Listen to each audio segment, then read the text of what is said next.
পড়ছিলাম ভালোবাসি কও, কলমে নুজরাই ফানুন। পর্ব সংখ্যা 33। পরাগ ভাই বিবাহিত। পরাগ যে বিবাহিত এই কথাটা তুমি বোধহয় জানতে না, তাই না পাপড়ি? ম্যামের কথায় আমি হকচকিয়ে যাই। কাঁপতে থাকে গলায় বলি, আমি জানবো কিভাবে?" ম্যাম কিছুটা ভাবুক হয়ে বললেন, তাই তো, তুমি কিভাবে জানবে?" বড় আমি চোখ মুখ কুচকে বিরক্ত গলায় বললেন, পাপড়ির কথা বাদ দাও তো, ও একটা ফালতু মেয়ে। তুমি বলো, তুমি কিভাবে জানলে পরাগ বিবাহিত? আমি জানি সোনারা ম্যাম ঠিক কি বলবেন। আমি যেটা দেখিয়েছি তিনি সেটাই বলবেন ভাবতেই মুচকি হাসলাম। কিন্তু কয়েক সেকেন্ডের মধ্যেই আমার মুখের হাসি মিলিয়ে গেল। তিনি আমাকে অবাক করে দিয়ে বললেন, পরাগের বিয়েটা 1-2 দিন আগে হয়নি আন্টি, আজ থেকে 6 মাস আগে হয়েছে। বিয়ের সময় সেখানে অনেকেই উপস্থিত ছিল। সে অনেকের মধ্যে আমার একজন শুভাকাঙ্ক্ষীও ছিল, হাসান ভাই, যিনি পেশায় একজন লয়ার। বছর কয়েক আগে আমার একটা ফ্রেন্ডকে দেখতে হসপিটালে গিয়েছিলাম। হাসান ভাইয়ের মা তখন হসপিটালে অ্যাডমিট ছিলেন। তার একটা ক্রিটিক্যাল অপারেশন করার ছিল, কিন্তু রক্তের অভাবে ডক্টর অপারেশন শুরু করতে পারছিলেন না। আন্টির ব্লাড গ্রুপ ছিল এবি নেগেটিভ। তাদের ব্লাড ব্যাংকেও এবি নেগেটিভ কোনো ব্লাড ছিল না। হাসান ভাই তখন বেকার ছিলেন। বেকার ছেলেদের দিকে সহজে কেউ সাহায্যের হাত বাড়ায় না।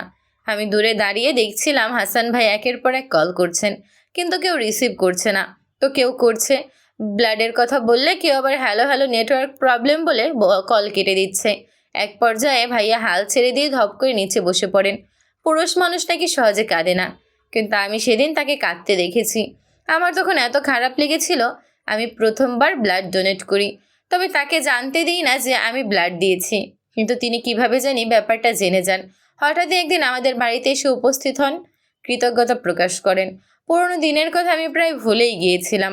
ইনফ্যাক্ট হাসান ভাইকে বিয়েতে ইনভাইটও করিনি, কিন্তু কে বা কারা জানি আমার বিয়ের ইনভাইটেশন কার্ড হাসান ভাইয়ের নিকট পাঠিয়েছে। ভাইয়া কার্ডে বরের জায়গায় পরাগ ভাইয়ের নাম দেখে ছুটে আসেন আর আমাকে জানান যে পরাগ বিবাহিত। তিনি নিজে দাঁড়িয়ে থেকে বিয়ে করিয়েছেন। এখন হয়তো তোমাদের মনের কোনো প্রশ্ন উকি দিচ্ছে, পরাগ বিয়ে করেছে, কিন্তু কাকে?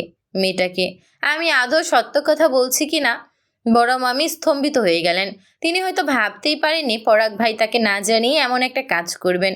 পরাগ ভাই পুষ্পা আপুকে নিয়ে তার অহংকারের শেষ নেই। এই তো কিছুদিন আগে পাশের বাড়ির আদিল নামের ছেলেটা পালিয়ে বিয়ে করেছে। আদিলের বাবা মাকে বড় মামি কত তিক্ত কথা শোনালেন। বড় গলায় বললেন, আমার ছেলে মেয়ের মতো এমন ছেলে মেয়ে আর কেউ মানুষ করতে পারেনি। আমার শিক্ষিত ছেলে সরকারি চাকরি করে, মেয়েটা ঢাকায় বড় কলেজে পড়ে। আমার ছেলে মেয়ে কখনোই এমন কাজ করবে না। যাদের মধ্যে শিক্ষা দীক্ষা নেই তারাই এমন নোংরামি করে। সেদিন কত গর্বের সাথে মামি কথাগুলো বলেছিলেন, অথচ আজকে তার দুটো ছেলে মেয়ের কুকীর্তি ফাঁস হয়ে গেল। একের পর এক ঝটকা খাচ্ছেন তিনি। ইতোমধ্যে আমার হাসি মুখটা ম্লান হয়ে এসেছে, হাত পা কাঁপছে, কেমন যেন অস্থির অস্থির লাগছে। সোনেরা ম্যামের চোখ মুখ দেখে মনে হচ্ছে তিনি আমার ব্যাপারে সবটা জানেন। আমি যা করেছি তাতে ম্যামের আমার ব্যাপারে জানার কথা নয়। হলুদের দিন তার রুমে আমি একটা খাম রেখে এসেছিলাম, যার মধ্যে পরাগ ভাই যে বিবাহিত তার প্রুফ ছিল, কিন্তু মেয়েটা যে আমি এটার কোনো প্রুফ ছিল না। আর ম্যাম তো ওই খামটার ব্যাপারে কিছু বলছেনও না। তার মানে ম্যাম হয়তো আমার রাখা খামটা দেখেনি। তার আগেই ওই হাসান নামের লোকটা ম্যামকে সব জানিয়েছে, কিন্তু এই হাসান ভাইকে কে জানালো? আর কেনই বা জানালো? যে বা যারা জানিয়েছে তারা নিশ্চয়ই জানে সোনেরা ম্যামের জন্য হাসান ভাইয়ের মনে একটা সফট কর্নার আছে। তিনি সোনেরা ম্যামের খারাপ চাইবেন না। সবটা জেনেই তারা হাসান ভাইয়ের কাছে কার্ডটা পাঠিয়েছে। কিন্তু তারা চাইলে সোনেরা ম্যামের কাছেই তো সত্যিটা বলতে পারতেন, কিন্তু তারা বলেননি। একটা কথা আমি পরিষ্কার বুঝতে পারছি, যারা এই কাজটা করেছে তারা সোনেরা ম্যামের পূর্ব পরিচিত। কিন্তু কে করলো এমন কাজ? নীরব ভাই। হ্যাঁ হ্যাঁ, এটা নীরব ভাইয়েরই কাজ। নীরব ভাই আমাদের বিয়ের সময় সেখানে সশরীরে উপস্থিত ছিলেন, আমাদের ব্যাপারে সবটা জানেন। তিনি এই কাজটা করেছেন, এবং এমনভাবে কাজটা করেছেন যেন সাপও মরে আর লাঠিও না ভাঙে। বিয়েটা ভেঙে যাওয়ায় ম্যাম একটু হলেও ভেঙে পড়বেন। নীরব ভাই হয়তো সেই সুযোগটাই কাজে লাগাবেন, ম্যামকে নিজের মনের কথা জানাবেন। ম্যাম আমার দিকে তাকালেন, মনে হলো যেন আমার বুকের ভেতরটা ভেদ করে সত্যিটা টেনে বোর করলেন। তিনি বাঁকা হাসলেন, কঠিন গলায় বললেন, তুমি সত্যি পরাগের বিয়ের ব্যাপারটা জানতে না? আমি কিছু বললাম না। দাঁড়িয়ে দাঁড়িয়ে হাত কচলাতে লাগলাম। বড় মামা উসখুস করছেন, হয়তো কিছু বলতে চাইছেন, কিন্তু কোনো কারণবশত বলতে পারছেন না। কিন্তু মামি চুপ থাকলেন না। তিনি ঝাঁঝালো কণ্ঠে বললেন, তুমি আমার ছেলেকে বিয়ে করবে না বলে তার নামে বদনাম রটাচ্ছ, তাই না? তুমি ভুল ভাবছো আন্টি। আমি এমনটা কেন করব? যেখানে পরাগ আমাকে না জানিয়ে এক গ্লাস পানিও খায় না, সেখানে পরাগ আমাকে না জানিয়ে বিয়ে করবে? এটাও সম্ভব। সম্ভব আন্টি, সব সম্ভব। তোমার কথা মতো মেনে নিলাম পরাগ তোমার কথা মতো মেনে নিলাম পরাগ সবাইকে না জানিয়ে বিয়ে করেছে। সেটাও আবার 1-2 দিন আগে নয়, 6 মাস আগে। তাহলে এটা বলো যে পরাগের কি উচিত ছিল না তার স্ত্রীর কাছে যাওয়া, সেটা হোক সপ্তাহে একবার বা মাসে একবার? কিন্তু এই 6 মাসে আমি পরাগকে কোথাও যেতে দেখিনি, এমনকি ফোনেও সেরকম কারোর সাথে কথা বলতে দেখিনি।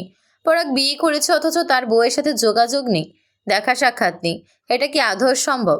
দেখা সাক্ষাৎ করবে না কেন? অবশ্যই করবে। আমার মনে হয় শুধু দেখা সাক্ষাৎ নয়, আরও অনেক কিছু হয়েছে তাদের মধ্যে। তুমি কি বলতে চাইছো? একটু খোলসা করে বলো দেখি। বলবো আন্টি, সব বলবো। বলার জন্যই তো এসেছি। সোনেরা ম্যাম আবারও আমার দিকে তাকালেন। তার চোখের দৃষ্টি আরও ধারালো হয়ে উঠল। কি ভয়ঙ্কর সেই দৃষ্টি! আশ্চর্য, এভাবে তাকিয়ে থাকার কি আছে? তিনি এতগুলো কথা বললেন অথচ পরাগ ভাইয়ের মধ্যে কোনো ভাবান্তর নেই। তিনি সোফায় বসে অবলীলায় পা নাচাচ্ছেন, মাঝে মধ্যে ফোন টিপছেন, চা খাচ্ছেন, আর এদিকে আমি যেন জাতাকলে পড়েছি। এটা নিয়ে তার কোনো মাথা ব্যথাই নেই।